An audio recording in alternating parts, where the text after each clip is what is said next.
He's not a bat, he's a man who fights crime. And we're gonna watch him fight for a minute at a time. With John and Niall and a guest who doesn't rhyme. It's Bat Minute!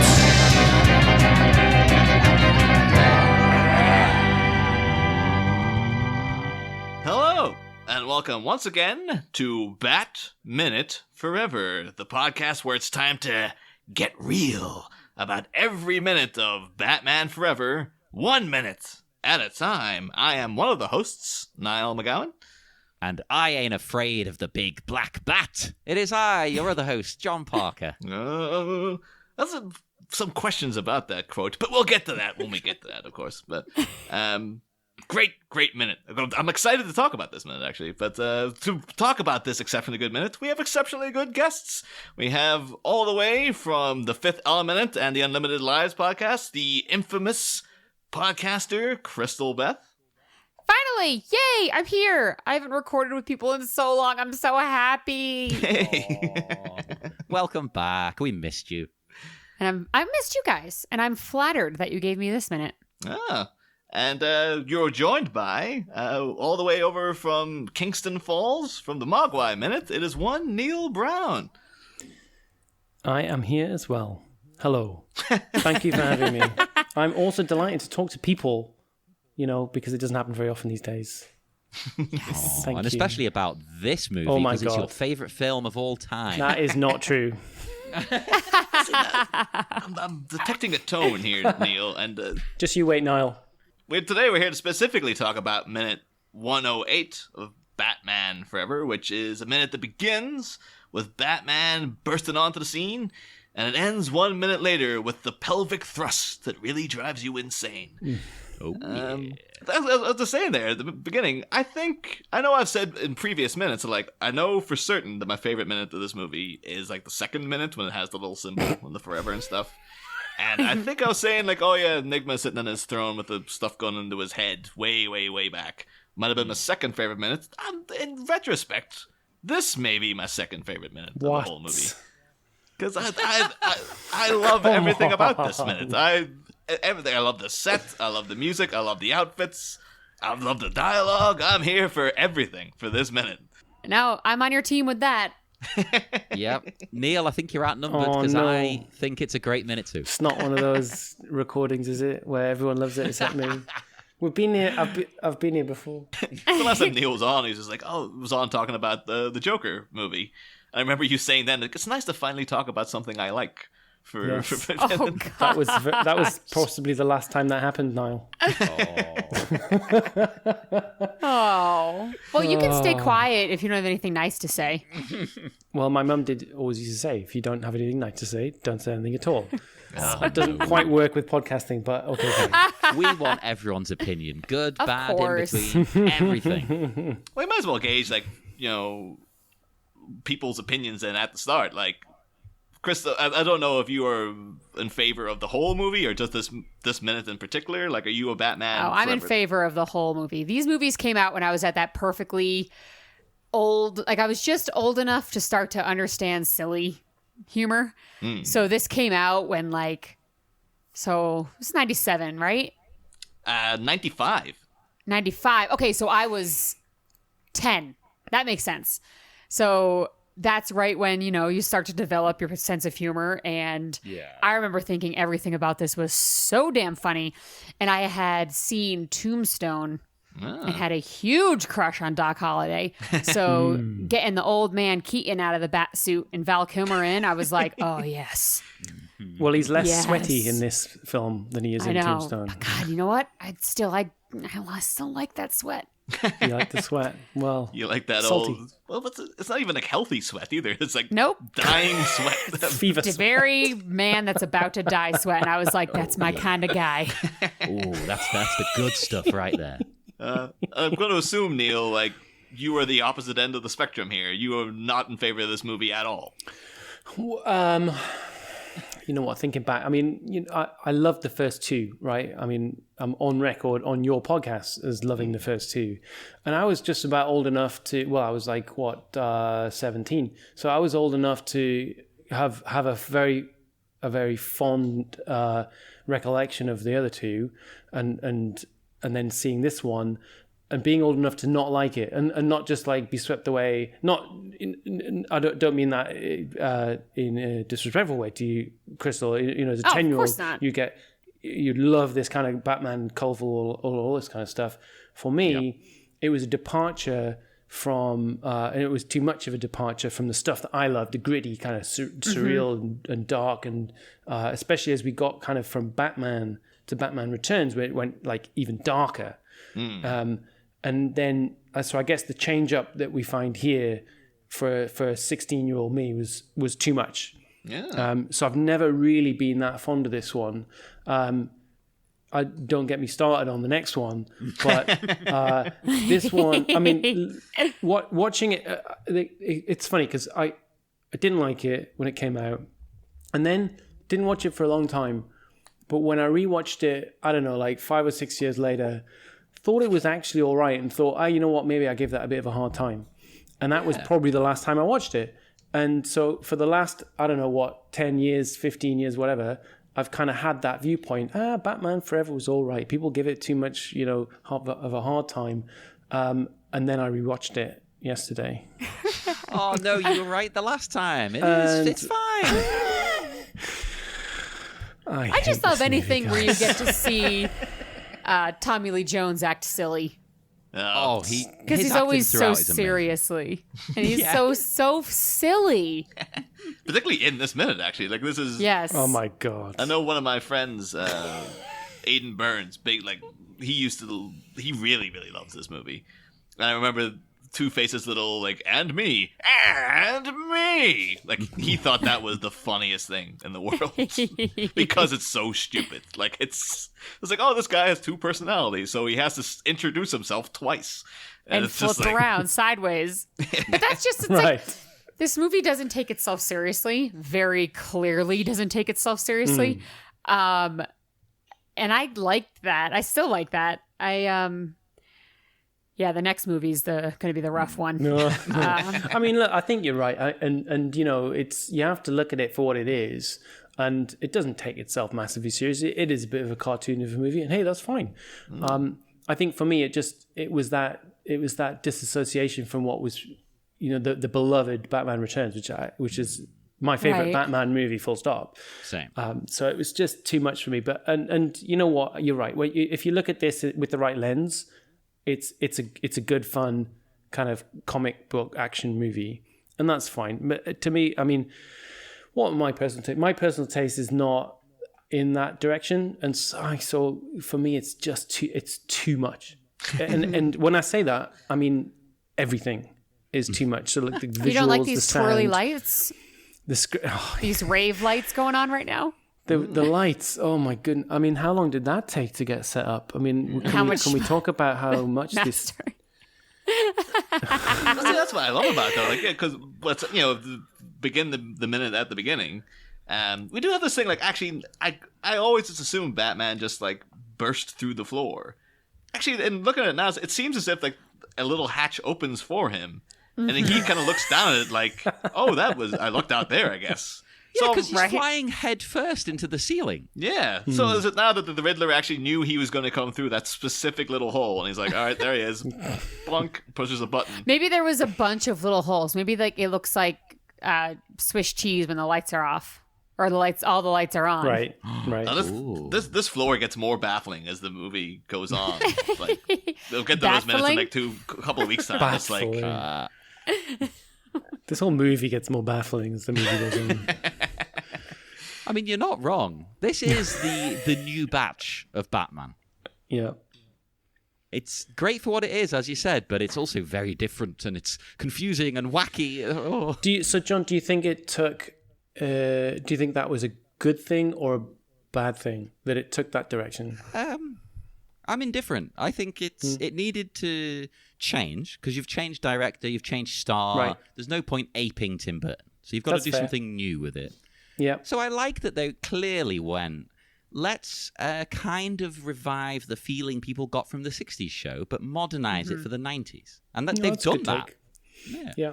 Like Jim Carrey, I mean, he might be a lot to take in, but back then, this is what people wanted. I still like it. I like big, crazy Jim Carrey. I miss him. I was actually going to ask you, Crystal, because we've had on one other stand-up comedian this season. And I was like, as a member of the comedy community, Phoebe Bottoms, I don't know if you ever come across her, but like saying like, so what's your opinion of Jim Carrey? And she's like, no, I do not. Hell no. I can't abide by anyone that's a comedian now that didn't grow up like watching Jim Carrey. That's not true. Everyone has their own opinions and can, judge comedy however they want. But like when I was finding what tickled me and what I thought was funny, it was 100% Jim Carrey. So I mean, I'm not that kind of comedian now. I'm not like a silly face maker, like body contortionist type thing. But when I was finding my voice on how I thought comedy should be, it was Jim Carrey was my basis of what funny was. And when I watch this, I still think of him like that. And he's so silly and over the top. But that's also kind of how you expect the Riddler to be. But I actually, what again though, Nick, 'cause I know from listening to your entire season of the new batch that you yourself are not a man who sanctions much buffoonery. Were you ever a Jim Carrey fan? Or you know what? I really liked Ace Ventura. And then it was all downhill from there. No, he's had his moments. He's not really my cup of tea, but he definitely has his moments. Actually, what I do like is some of his early stand up. So a lot of it's on YouTube, and maybe is that the stuff you meant, Crystal? Is that the stuff when you were kind of forming your own comedy? Mine was just his movies. Okay, right. Just his movies, and then his stand-up is something I watch. His stand-up's not quite my cup of tea. Right. No, fair enough. That's interesting, yeah. Yeah. But it was how he moved and used his voice and his physicality, which I actually ended up using more in my acting career than I did in my in comedy itself, because I did a lot of mask work. So... I took a lot from... I was in The Mask, yes. Yeah. But, things where you have your face covered and you have to use your body to kind of explain what's going on and be funny. I took a lot from him. And, oh my gosh. Oh, no. I've been so bad with names lately, and I don't know if it's because I don't see people anymore, but it's literally the last couple months. Yeah. Doug Jones. You don't need to remember names anymore. Right? It's Doug Jones, right? He's the guy that did Pan's Labyrinth and Batman Returns. He was one of the clowns in Batman Returns. Yeah, exactly. The way he moved his body, it was him and Jim Carrey who I would place my focus on when I was doing anything like shadow work or clowning, things like that. Ah. See, that makes perfect sense, I think. Yeah, and it translates more to acting in a way, which explains why he became such a big actor and sort of dropped the stand-up. Well, I think I've been kind of waiting for like to bring this up in a minute like this, because this is, as the Riddler sitting up on his throne, this is him at his most triumphant. This is him gloating at everything he's achieved, and it's just like, take a moment to just talk about like how stratospheric and crazily fast the rise of Jim Carrey actually was, because looking at his paydays from 93, 94. Well, actually, the beginning, like famously now, Jim Carrey always tells the story of that because he grew up in complete poverty. Like he really loved his father, but his father just worked in a factory. And then the kids had to work in the same factory after school because they had nothing. They literally lived out of a van at one point and stuff. And so when he was making his way up, apparently one of the famous things he did was that he wrote himself a check for $10 million for acting services rendered. And then he put it in his wallet, and he's like, I dated it Thanksgiving 1995. And then he says, if I don't make that date, I'm just going to give up everything. And then apparently in 94, 95, he was told his paydays for Dumb and Dumber and Batman Forever. And he's like, I've made it. I've got 10 million now. And then apparently when his father died, he put the check in his dad's pocket as he was burying him and stuff. But this is like how fast Jim Carrey rose, okay? Yeah. So for Ace Ventura, which was his first starring role as the main character, he got $350,000. Then just straight after that, you have The Mask, which was $450,000. And then after that will come Dumb and Dumber. And that's what happened in Dumb and Dumber is because obviously that's a double kind of header with Jeff Daniels. So apparently Jeff Daniels wasn't wanted by the studio. And they offered him $50,000 thinking he'll never take that because he's a big serious actor and he'll go like, get the hell out of here. Jeff Daniels just immediately took the first offer they gave him. Good on you, Jeff Daniels. And then Peter Farley, one of the directors, says, he said to the Hollywood Reporter, as I recall with Jim Carrey, it went something like this. They offered him $350,000 to do a movie, and Jim passed. He said he wanted $400,000, and they held off. And then Ace Ventura came out, which was his first movie, and it was number 1. So then, they said, okay, we'll give you the $400. But he said, no, I want $500. And then they said, no, you're not getting $500. So another week passed. Ace was number 1 again. And they said, all right, we'll give you the 5. And then Jim said, no, I want 750. Every week it was going up. And then apparently he just says, long story short, it got up to $7 million.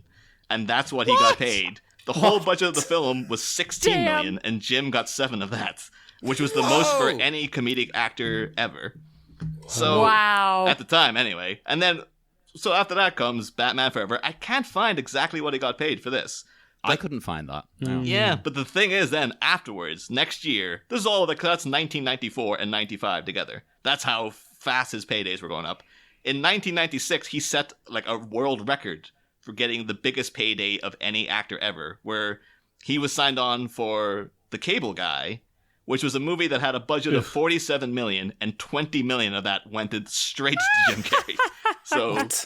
I can't believe it had a budget of 45 million. The Cable Guy, 45 million? What the... Well, as much you as can see I what like they did it, with it. I don't understand what they spent it on because it's a pretty standard comedy. Like... Jim Carrey. Well, that's it. Yeah, it's a $27 million 25, budget with $20 million going to Jim Carrey. When I was younger, I was very easily swayed by box covers of videos, I got scared really easily, and I knew that Jim Carrey could look scary if he made certain faces. I saw the cover of The Cable Guy, and he looked so scary that I've never seen the movie. Really? Oh, you need to watch it. And I still haven't seen it. Oh, it's a really good movie. Like, hiatus episode, Niall. Oh yeah, for sure, 100%. So what is his best movie? What is your favorite Jim Carrey movie? Liar, Liar. Liar, Liar.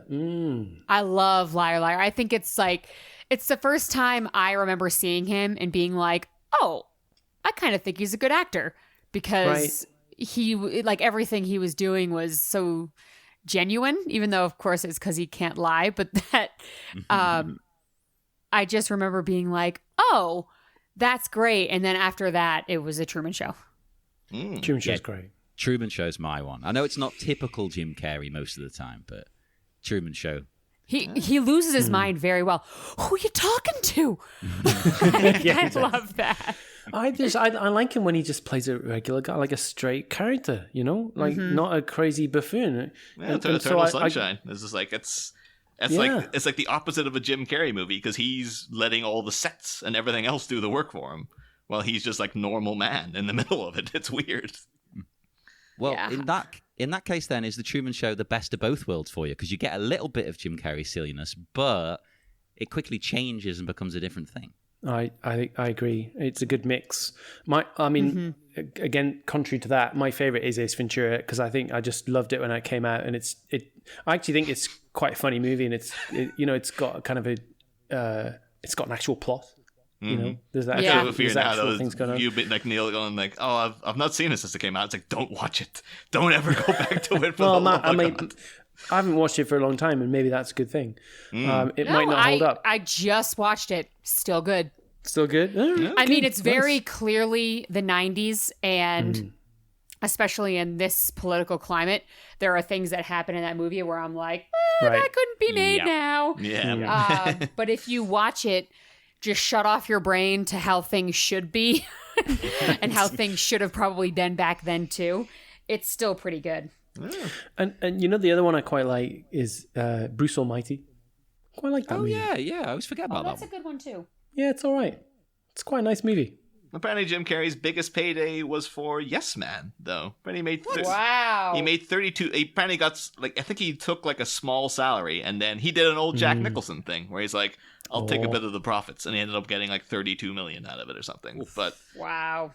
Out of curiosity, I was like, "What is the biggest payday for any actor ever?" Because I thought Jack Nicholson must be up there for the first Batman. He ain't anywhere near the top. Not anymore. No.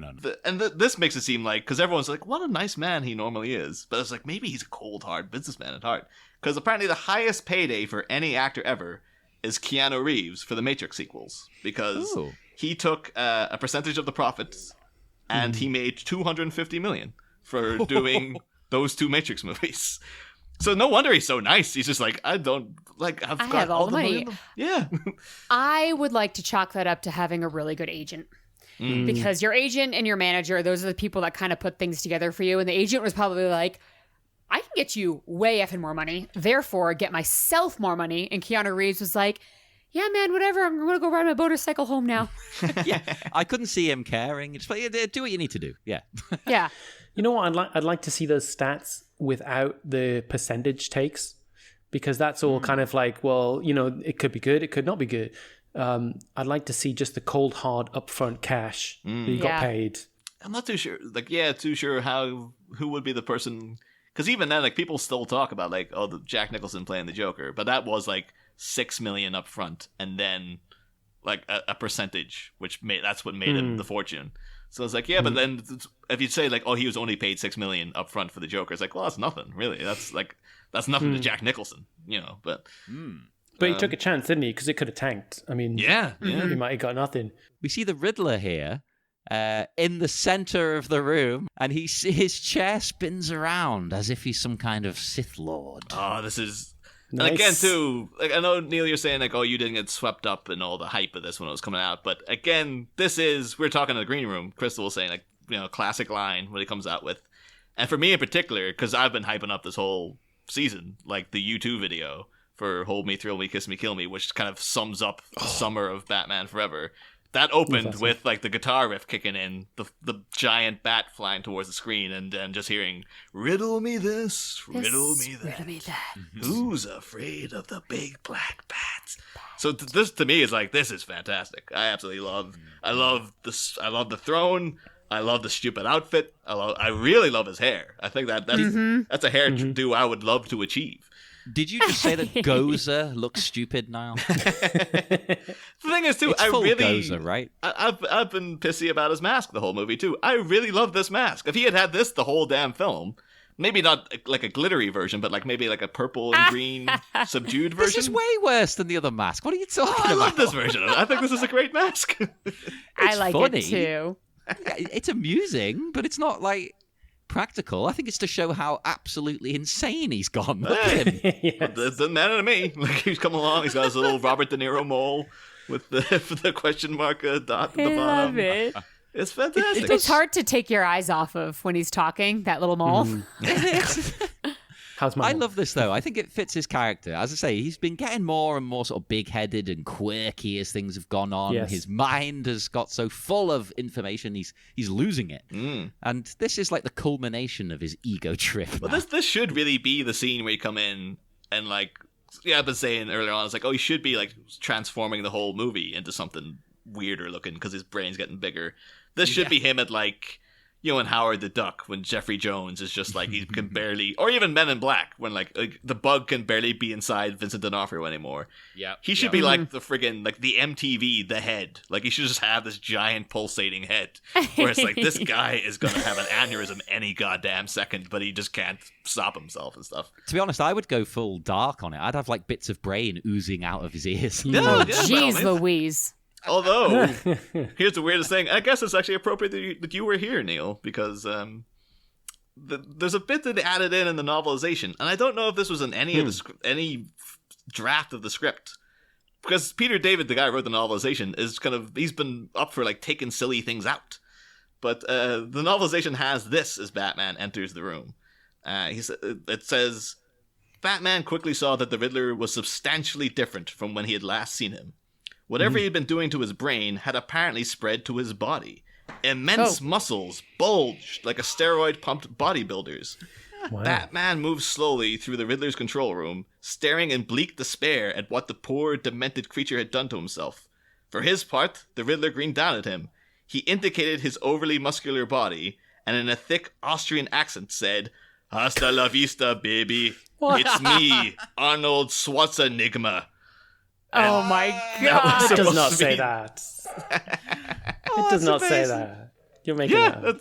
And then later on, he presses a little button, and it turns out it's a muscle suit. Like it parts like again like Men in Black. Like it opens up, and then the normal Riddler is still inside. Oh my god! And that's gold. But that's one of those things. Like where the hell did that come from? And then if you fever dream, that was like a night sweats.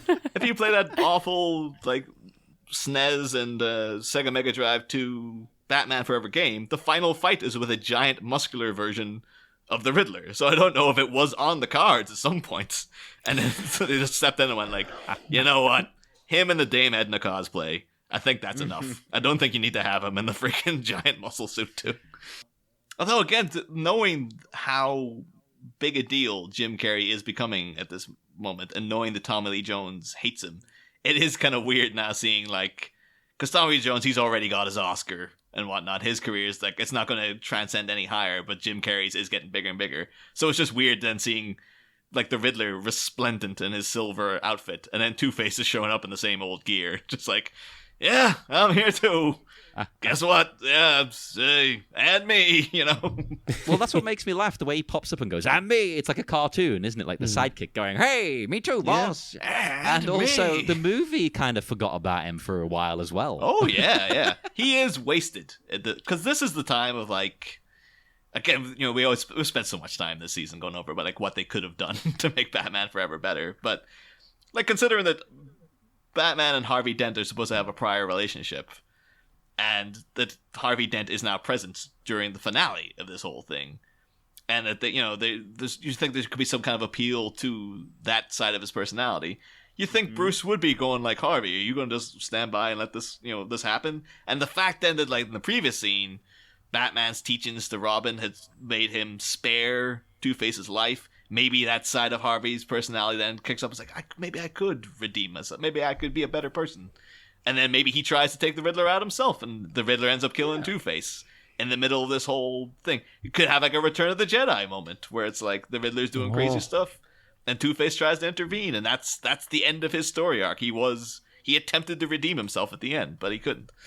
But no, he's well better. He is just goon. He is essentially a goon now. He's just there to be like, like Riddler's Jafar. I'm Gilbert Godfrey Parrott. Like that's who I am. But are they really trying to tell us that this movie is the third in the series? I mean, are we supposed to think that this is the same Batman? Well, that's the thing. Yeah. Like you think that you could completely separate it, but then like when they show the flashbacks to his parents' death, like that the framing of the shooter, that's the same framing as Jack Napier. And there's been a lot of allusions throughout, like, as we've been covering minute by minute, where they're like, that seems to be directly talking about previous events that have happened in these movies and stuff. And it's the same Commissioner Gordon, right? And it's Alfred. The same Alfred.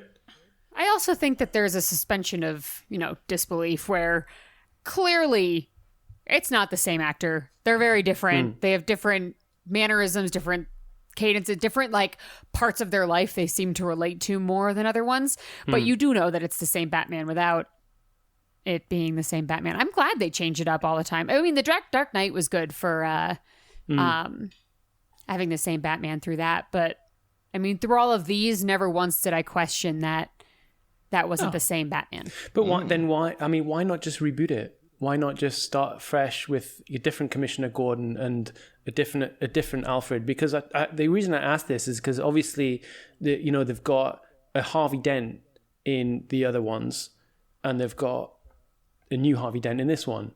And I just wonder, and there's all those rumors around. There's supposed to be this third Tim Burton with Billy D. Williams as Two-Face.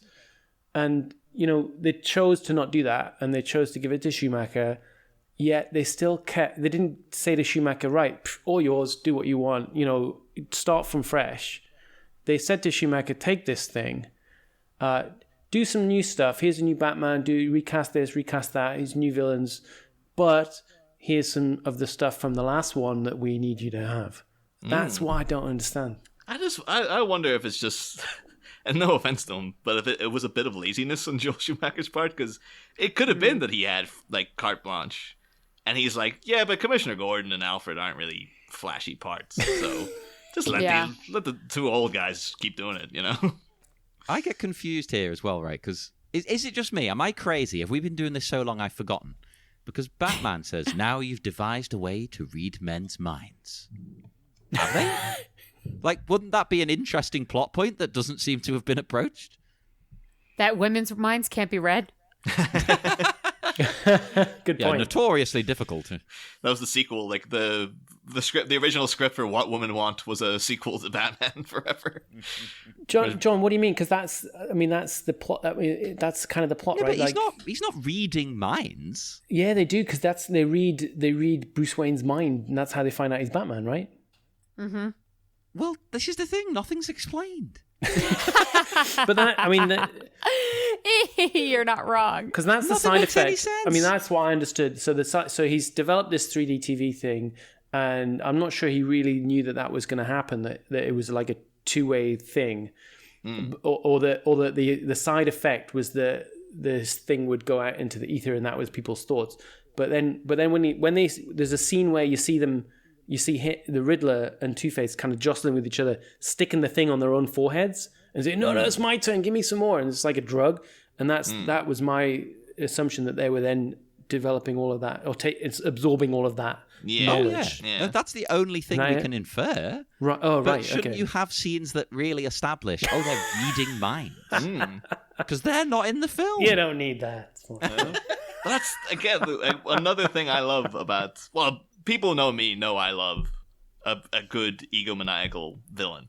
And so Jim Carrey strutting his stuff, twirling that cane like there's no goddamn tomorrow. And then just this little thing he comes out with, this monologue of like, soon mine. Well, actually, yeah, Batman says like, oh, you've devised a way to read men's minds. And he comes out with like, you betcha. Which I just love that delivery, for one. And then like the whole like, soon my little box will be on countless TVs around the world, feeding me bank codes, credit card details, sexual. And then they cut off there, because that's the end of the minute. It scares me cutting off there, because sexual what? Oh no. Oh, who knows with this guy? That was one of those things too when I was a kid, because I always loved a good villain, and my brother was actually telling me, because I would just go around acting out the Batman movies just around the house, because I was, a kid. And he said that it was a very uncomfortable moment when I was doing this monologue in front, like, and my mother was in the room, and I did the little pelvic thrust and did the sexual fantasies, and like my brother and my mother looked at each other, and she was just like, "Don't let his dad ever see him do that." It explains a lot about you. Yeah, there's a lot of stuff like that, because I remember back when I was a kid, I was allowed to watch Bottom, the Rick Mayall, Adrian Ebbison comedy. Yeah, I used to watch that when I was like... Love it. I don't know, like 7. And it's clearly for people who are at least 16. Oh, yeah, yes. Yeah. And I remember at one point quoting to my brother, because there's a random episode where Rick Mayall walks into the room, and I think he's chopped off Adrian Ebbison's legs. And he's sewed them back on himself, but he's kind of like down by his knees, like crouched over. And Rick Mayall's like, "What are you doing?" And he's like, "I'm just sewing my legs back on." And then he's like, "Oh, thank God for that. I thought you were masturbating again." And when I was like, 7 or 8, I didn't know what that meant. But I used to say that to people, like, "Oh, I thought you were masturbating again." And when my brother had been like, "Do not ever say that to anybody. For the love of God." And he wouldn't explain to me what it meant. But he's like, just don't say it in front of the parents. Just trust me. And you're like, well, now I want to say it even more. Exactly. Yeah, it's more tempting. But yeah, so yeah. I don't think my dad's ever... Well, my dad hated Batman Returns. I'm not too sure how much I know he hated Batman Returns because he thought Catwoman was too sexual. He was just like, that is not Isn't appropriate that what for she children. is? That's an interesting take. Cats are sexual. Yeah. See the way they point their butts at everyone? And the little sway. Little teasers. But I don't think I went to this with like the neighbors' parents. I think there was like, oh, the neighbor kid who was my best friend, his parents took us out to see this. And my dad took us out to Batman and Robin, which I feel I need to apologize to him now for. But I never got his feelings on Batman Forever. I don't know how he felt about Nicole Kidman sleazing with Batman like there's no goddamn tomorrow. Sleazing. She is a horn dog in this movie. Jesus. I'm sad we didn't get her in this minute, actually. I mean, I'm a big fan of her in this. In this I like particular her movie. in this too. Yeah, She's great. I think she's actually probably my favorite thing in this movie is her character. Not just because Really? she's because got she's the horn, sleazing it the, up the whole time. But I think you guys have said in previous minutes that your favorite parts of this movie, or some of them, are just when her and Bruce Wayne are just having a chat and the discourse that they have when they're one-on-one. And I like that too. I think that's probably my favorite parts of this movie. Or either that when it's her and him, or when it's the bromance between Alfred and Chris O'Donnell. Oh, yeah. It's great. Well, I mean, technically, Nicole Kidman and Chris O'Donnell are in the scene. They're just in tubes where we can't see them. We can't see them. We can't see them yet. Well, They're with us in spirit. well, you mentioning Chris O'Donnell, before we start wrapping up and whatnot, right, we need to ask this question. Because Niall's a very confused individual. Niall does not understand how, in the 90s, Chris O'Donnell was considered like a sexy guy. Now, do you agree that do you think he's, Mr. Stud? He's not my type. Never Well, it doesn't have was, to be not your even in the type, though. 90s. But yeah, he was a heartthrob. But I mean, what was it? Eric's Boy Meets World. Yeah. He was a heartthrob. He wasn't that cute either. Really? The Boy Meets World guy? Yeah. Holy crap. Because See, he just they reminds me both- of like Fred Savage. Was Fred Savage considered a hunk back in the day? No, just his brother. Oh, okay. Yeah. So like Eric was considered hot and Chris O'Donnell was considered hot. And like all the guys from 90210 were considered hot. And they are very specific to the 90s culture of like what hot was. They not considered hot no mo. There's nothing more 90s than Beverly Hills 90210. All right. Chris O'Donnell's little earring, that's pretty 90s. It's It very really 90s. is. And his little crew cut thing. I've just noticed the time. Did you have to go in a second, Crystal? Yes. Yes. Okay, cool. Got to cool. get ready for work. Yeah, we can wrap this up. We usually would ask about people's history with the movie at this point, but I guess you guys have kind of said what you're, unless you have anything else to add before you want to go. No, I think I said I love seeing Tommy Lee Jones silly. I had a huge crush on Val Kilmer. Kim. Oh my gosh. Val Kilmer. That's it. Val Nailed it. Kilmer, yeah. Nailed He's it. that sexy, you can't get the words out. As one of our previous guests, Maria Lewis, described Batman Forever as Val Kilmer's peak quality. So you're not alone there, Crystal. I don't know. He could still get it. Yeah, and I like it. And that's all I got to say about that. Okay. We'll also just add quickly, are you pro or against the Batmobile? Because I love that Batmobile. John, not so much. And it seems to have divided the group quite a bit. Well, that is one thing. It's not my favorite Batmobile. Yes. But can you at least sanction it as a Batmobile? Or are you like, dear It's God, fine. no? I mean, I think I will rather focus on other parts of the movie. Okay.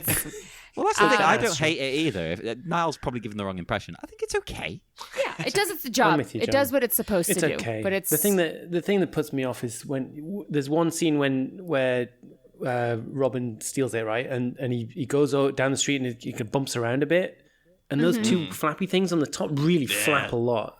yes, like, that's structurally Why? sound. That's bad. Thing is, dude, that's like one shot in the movie, and that has really crippled me right off. the credibility of that car. Yeah. Like, Totally. Yeah, that's it.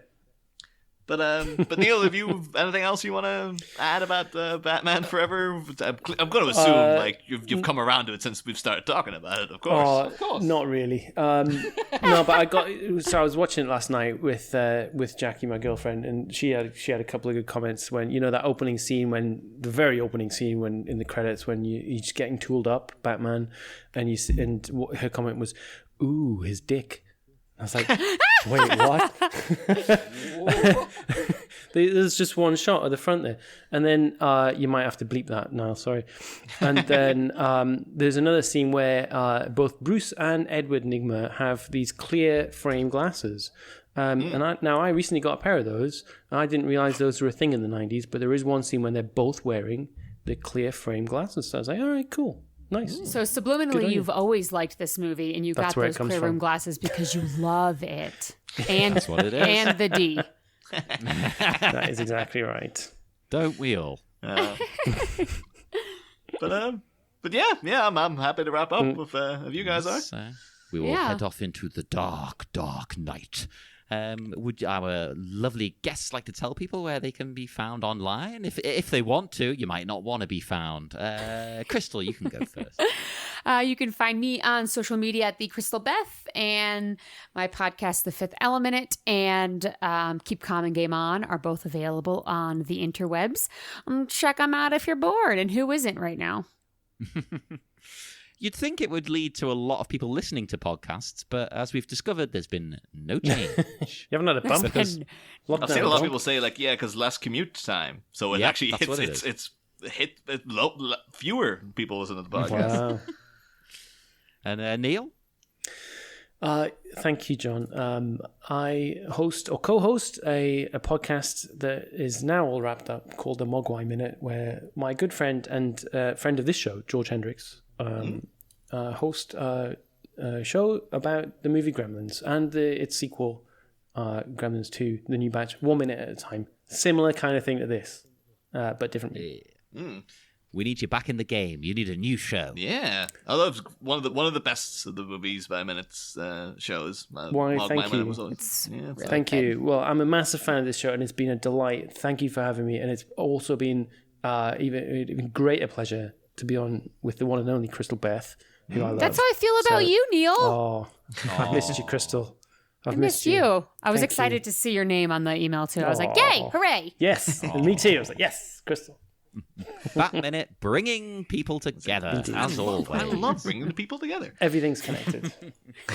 Everything's connected. Everyone is connected. We didn't have one of here those on this Bat episode yet. John didn't have an Everything's Connected. No? Now we have. Oh, we've let you down.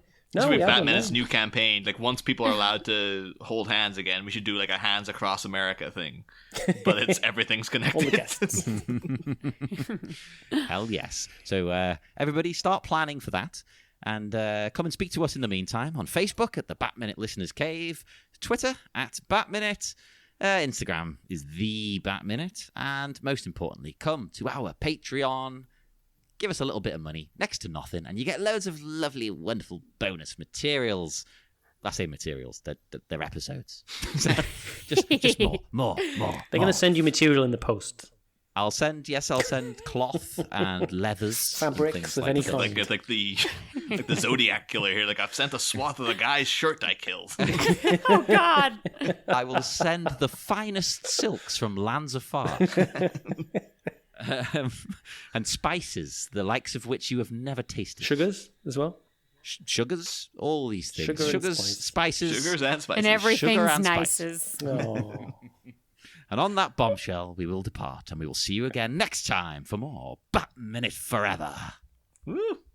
Next time, holy suspended psychiatrist. A bejeweled brainiac belittles a bemused bat and brags about his bonkers blueprint for attack.